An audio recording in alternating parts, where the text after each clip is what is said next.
Hey, welcome back to another City Group evening. Hope you're enjoying your summer.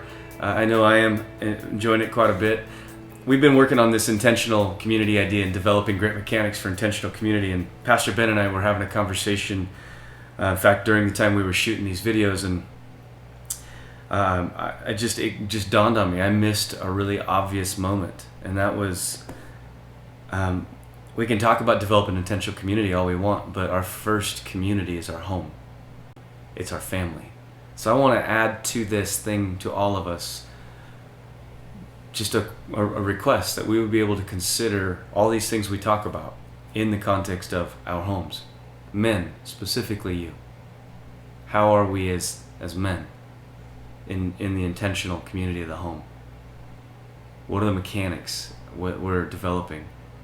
I've been super captured by Jesus. I know that seems like a funny phrase to say in a church video, but I've been really captured personally by how gentle and gracious he is when he deals with me. You know, that's my first community, is me and him. And I'm not sure that I reflect the way he deals with me in the way I deal with my family. I tend to be more exacting with my family than he is with me. I tend to be less patient with my family than he is with me. I tend to be less kind, and the list goes on.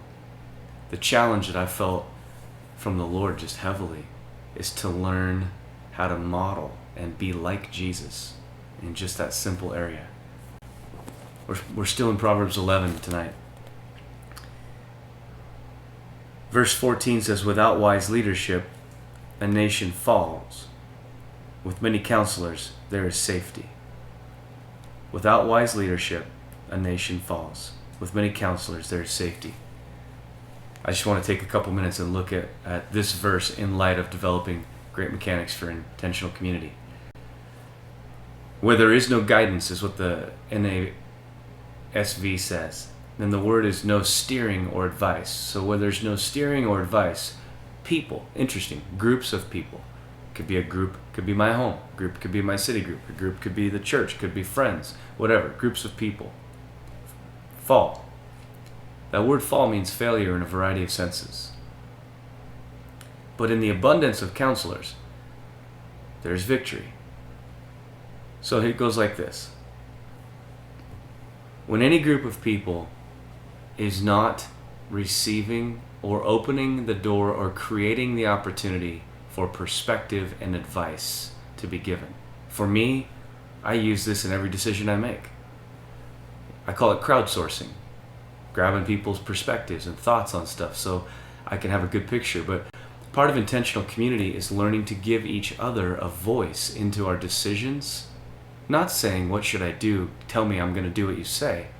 Understanding it's my right and responsibility before the Lord to make the decisions for my life and my home.